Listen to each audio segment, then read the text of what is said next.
नमस्कार दोस्तों।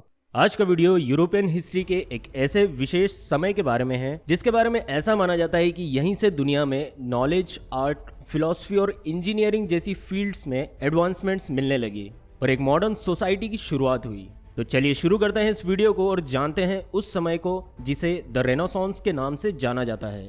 रेनेसांस, जिसका अर्थ है पुनर्जन्म, यूरोपियन हिस्ट्री का एक पीरियड था जो 14th से 17th सेंचुरी तक चला था। इस समय के दौरान शास्त्रीय शिक्षा, आर्ट, आर्किटेक्चर और फिलॉसफी में ड्रामेटिक चेंजेस दिखाई दिए। 14th सेंचुरी में इटली के फ्लोरेंस में रेनेसांस की शुरुआत हुई। यह टाइम पीरियड यूरोपियन कंट्रीज के लिए महान सांस्कृतिक और बौद्धिक जागरण का समय था, जो मेडिची जैसे वेल्दी फैमिलीज के इन्फ्लुएंस से जन्मा था। इस अवधि में मानवतावाद या ह्यूमैनिज्म का भी उदय हुआ, एक इंटेलेक्चुअल मूवमेंट जिसने ह्यूमन बीइंग की वैल्यू और पोटेंशियल पर जोर दिया। ह्यूमनिस्ट लोगों ने शास्त्रीय ग्रंथों और शिक्षा पर अपना ध्यान केंद्रित किया, प्राचीन ग्रीक और रोमन ज्ञान की वापसी को लाने की बातों पर जोर दिया। रेनेसांस ने लियोनार्डो दा विंची सहित इतिहास के कुछ ग्रेटेस्ट माइंड्स दुनिया को दिए, जिन्होंने अपनी बहुमुखी प्रतिभा के साथ युग की भावना को एक नया रूप दिया। वो एक चित्रकार, मूर्तिकार, वास्तुकार, इंजीनियर और वैज्ञानिक थे। माइकल एंजेलो एक अन्य रेनेसांस मास्टर, एक अद्भुत कलाकार थे जिन्होंने उस समय के कुछ सबसे प्रतिष्ठित कार्यों का निर्माण किया, जिसमें रोमियो और Juliet, the ceiling of Sistine Chapel जैसी कृतियां शामिल हैं।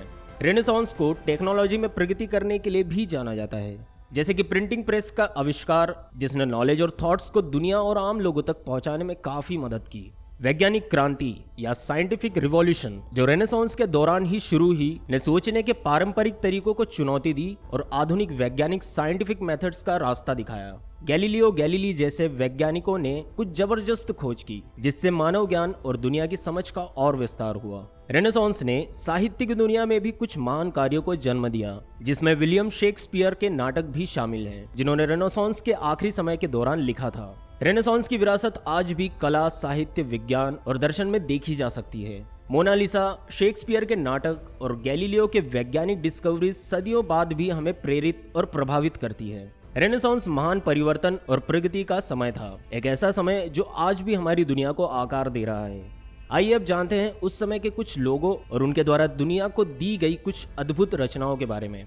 लियोनार्डो दा विंची 1452 से 1519, इटालियन पेंटर, आर्किटेक्ट, इन्वेंटर और रेनेसांस मैन, जो द मोनालिसा और द लास्ट सपर जैसी पेंटिंग्स के लिए जिम्मेदार हैं।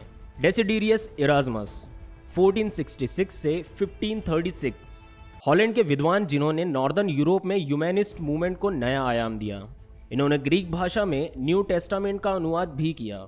रेने डिस्कार्टेस 1596 से 1650, फ्रेंच फिलोसोफर और गणितज्ञ, जिन्हें फादर ऑफ मॉडर्न फिलोसफी के नाम से भी जाना जाता है। I think therefore I am, इस लाइन को तो आपने सुना ही होगा, यह इन्हीं के द्वारा दी गई थी।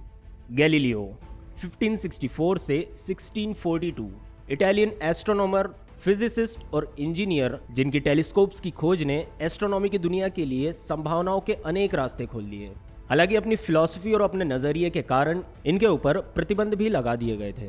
विलियम शेक्सपियर 1564 से 1616, इंग्लैंड के नेशनल पोएट और अब तक के सबसे प्रसिद्ध नाटककार, जो अपने रोमियो एंड जूलियट जैसे नाटकों के लिए जाने जाते हैं। इनके अलावा डोनेटिलो, राफेल, माइकल एंजेलो, टिटियान, डांटे, गियोटो, निकोलस कोपरनिकस जैसे और भी कई आर्टिस्ट, मैथमेटिशियंस, इंजीनियर्स और फिलोसोफर हुए हैं, जिन्होंने Leviathan, the Prince, the school of Athens जैसे कई रचनाओं को जन्म दिया है। कुल मिलाकर रेनेसांस एक महान कल्चरल और इंटेलेक्चुअल क्रांति का समय था, जिसका यूरोपियन सोसाइटी और दुनिया पर एक स्थायी प्रभाव पड़ा।